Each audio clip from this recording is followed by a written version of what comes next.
Pour notre dernier TP, qui concerne celui de GitHub, en guise de première étape, vous allez créer un compte GitHub.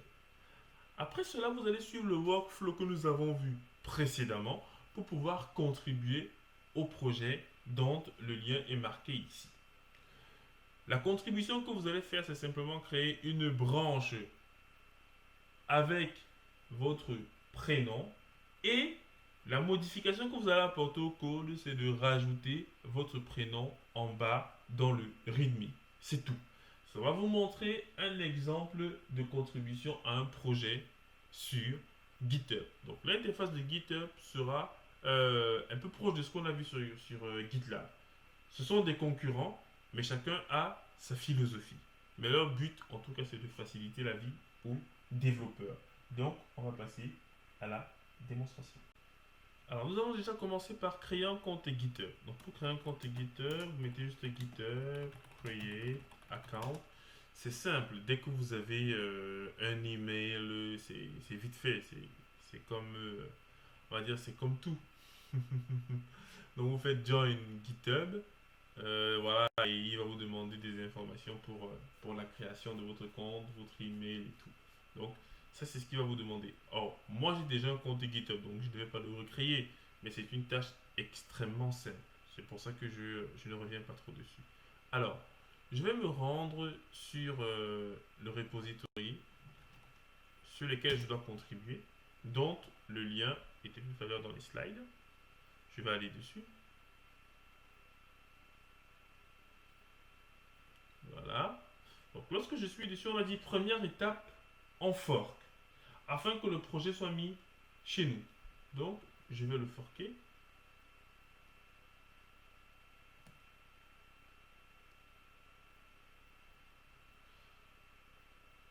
Voilà, il a bien été forké. Oui, c'est pour ça que... Ah oui, je veux le forker, pardon. J'ai cliqué sur fork là. Donc, je vais le fork avec mon compte personnel. Donc, Dirantafen. Il est en train de le recopier. Ça veut dire que maintenant, moi, j'aurai dans mon compte Dirantafen le projet WebApp. Et c'est à partir de là que je vais pouvoir y contribuer. Donc, maintenant, je l'ai. Alors, il y a plusieurs façons de communiquer avec un repository distant. On a déjà vu la méthode en HTTP pour récupérer. Maintenant, on va utiliser la méthode en SSH. Et qu'est-ce que je vais faire pour cela? Qu'est-ce que je vais faire? Alors, je vais revenir sur ma VM CentOS et je vais aller à la racine de mon repository. Je vais en fait générer une paire de clés. Pour ceux qui ne connaissent pas le principe des paires de clés, voici l'objectif que je vais décrire là. Donc, lorsque vous avez une machine et que vous souhaitez accéder à un serveur distant, vous pouvez soit utiliser le login mot de passe, soit utiliser le principe de paire de clés. Le principe est le suivant. On vous génère une paire de clés. Ce seront des frères jumeaux uniques où l'une des clés va rester avec vous et l'autre clé va être mise sur ce serveur-ci. Lorsque vous allez vouloir vous connecter au serveur distant, en fait, le message sera chiffré avec cette clé et le message sera déchiffré ici. En fait, il y aura un challenge. En réalité, celle que vous gardez, c'est celle qu'on appelle la clé privée et elle ne doit jamais être divulguée au grand public de peur que vous vous fassiez usurper votre identité. Et celle qui est copiée sur le serveur distant, c'est la clé publique qui est copiée ici. C'est celle-là. Donc, pour se connecter aussi à GitHub, on peut donc soit faire du git clone en mettant HTTPS, mais aussi on peut aussi le faire en faisant du SSH. Donc, nous on va donc générer cette paire de clés-ci. On va copier notre clé publique chez GitHub et on va tenter donc de faire un git clone en utilisant notre clé privée qui est là. Donc, on va passer directement à la démonstration. Donc, je vais générer ma clé. SSH keygen -t RSA, donc je spécifie le protocole.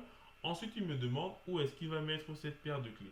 Je vais laisser tous les paramètres par défaut. Donc, je ne fais que du entrée, entrée, entrée. Très bien.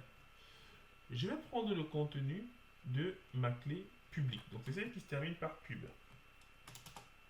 Je vais la prendre. Et ensuite, je vais aller sur mon compte GitHub. Donc voici mon compte GitHub ici. Bon, je préfère aller sur cette fenêtre aussi pour ne pas perdre ce que j'avais là-bas. Voilà. Je vais donc dans...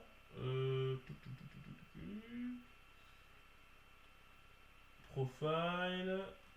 Ah, j'espère que c'est bien là. Profile. Non, c'est pas là. Donc c'est dans Settings alors. Voilà. Dans Settings, vous allez dans SSH. Et vous allez rajouter une clé SSH. Donc New SSH Key. Vous allez copier la clé publique qu'on avait tout à l'heure. Et vous allez mettre ici un titre qui vous évoque tout simplement l'endroit où se trouve votre clé privée et surtout pour l'usage. Moi, je vais l'appeler Git Training. Voilà. Donc, je sais que j'ai généré cette clé-là pour faire une démonstration sur Git. Elle va me demander de confirmer. Donc, ça, c'est sur mon compte personnel. Ensuite, ma clé privée, elle se trouve ici. Donc, tant que vous avez une clé privée qui a ce nom-ci qui se trouve là, vous n'avez pas besoin de spécifier quoi que ce soit à Git pour pouvoir récupérer en SSH votre repository. Et c'est ce qu'on va voir tout de suite. Regardez le repository que j'ai forqué. Maintenant, c'est comme s'il m'appartenait. Mais en bas, on dit bien forqué sur Easy Training. Très bien. Donc, au lieu de récupérer en HTTP, je vais cliquer sur Use SSH. Et maintenant, j'ai une autre adresse. Donc, je copie là. Je fais sur ma machine. Et je fais un git clone. Je copie là. Et du coup, il ne me demande plus de m'authentifier. C'est terminé. Il ne me demande plus de login mot de passe. Il utilise maintenant directement la clé. Donc, comme ma clé privée est directement dans mon répertoire ici, c'est l'endroit par défaut où il va aller le chercher. Si ce n'est pas là, il faudrait que vous modifiez les fichiers de Git pour lui dire où est-ce que se trouve la clé privée à utiliser pour qu'il se connecte à GitHub. Donc, vu que la clé privée est vous est personnelle, c'est ça qui permet de vous identifier. Maintenant, j'ai récupéré mon repository. Je peux aller dans Web App. Ensuite, je crée une branche. Git Checkout. Et on a dit qu'on crée une branche avec notre prénom. Diran. VI. On modifie le README. Et vous rajoutez une ligne avec votre prénom. Diran. Voilà.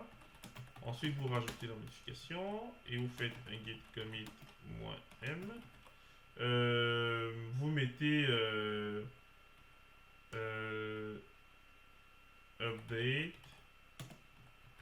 readme. Voilà. Oui. Dira. Voilà. Et ensuite, vous faites un git push origine. Donc, regardez un peu comment est-ce que les origines seront différentes. Git remote-v. Vous voyez ici, ce n'est plus HTTP, c'est maintenant Git, parce qu'on utilise plutôt le protocole SSH pour communiquer. Ça fait ici que vous n'avez pas besoin à chaque fois de mettre le login mot de passe. C'est vraiment beaucoup plus facile. Parce que là même pour pousser, il va plus nous demander en fait le login mot de passe. Là, ce sera beaucoup plus rapide. Donc, git push origine. Et je vais envoyer sur la branche d'Iran. Voilà. Et si je reviens sur mon repository, tac, je vois bien que ça a été poussé ici. D'après la documentation que l'on a vue, pour pouvoir contribuer au projet, il faut faire une pull request de notre branche d'Iran, pas sur notre branche à nous master, non, mais sur le projet sur lequel on souhaite contribuer. Donc on va faire compare and pull request, le même principe que l'on a vu sur GitLab. Donc on fait compare. Et au niveau de l'endroit où on va merger, vous voyez ce qu'il nous dit déjà. Il nous dit, je vais prendre dans le repository d'Iran Web App la branche d'Iran et je vais tenter de la merger sur le repository de Easy Training afin que je devienne contributeur. Parfait, parfait. OK. Donc, je valide. Je peux aussi voir la modification que j'ai apportée, hein. La modification, c'est juste de rajouter en fait d'Iran ici. C'est une modification, c'est ce qui me met ici. Je fais donc créer pull request. Dès que vous allez en fait créer cette pull request là, la personne qui gère le repository va immédiatement recevoir un mail. Immédiatement. Donc, si moi je vais sur le repository de EasyTraining, donc me voici ici, j'actualise la page, j'actualise, je me rends compte que j'ai une pull request ici. Je clique sur pull request,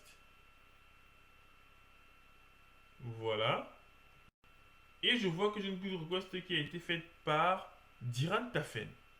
Ok, je vais dessus. Et ensuite, je peux soit mettre des commentaires, je vois les changements qu'il a apportés à mon code, changement, ok, il a mis son prénom, c'est ce que j'ai demandé de faire sur une ligne, ok. Je peux mettre des pouces, je peux mettre des commentaires, je peux mettre plein de choses. Donc ici, par exemple, dans son code ici, je peux rajouter des commentaires ici, lancer une discussion, faire plein de choses, voilà. Donc vous apprendrez à utiliser ces outils de commentaires collaboratifs le moment venu. Alors, moi j'ai quitté la PR, je ne devais pas quitter la PR, c'est pas grave. Donc, ensuite, je vais sur mon objet README, voilà, et je merge ma pull request. Voilà. Quand c'est fait, je viens d'être contributeur à ce projet-ci. Je viens d'être contributeur parce que j'ai rajouté quelque chose. Je suis parmi les contributeurs. Alors, le problème est le suivant. C'est que sur ma version à moi, ici, sur ma version à moi, et où, Diran Tafen, voilà. Donc si je reviens à mon repository à moi, regardez bien, tac, ma master n'est pas à jour. J'ai mis la master de Easy Training, mais ma master à moi, elle n'est pas à jour. Il faut donc que je la mette à jour, parce que là, elle est toujours sur First Commit. Et c'est ce que nous allons voir tout de suite.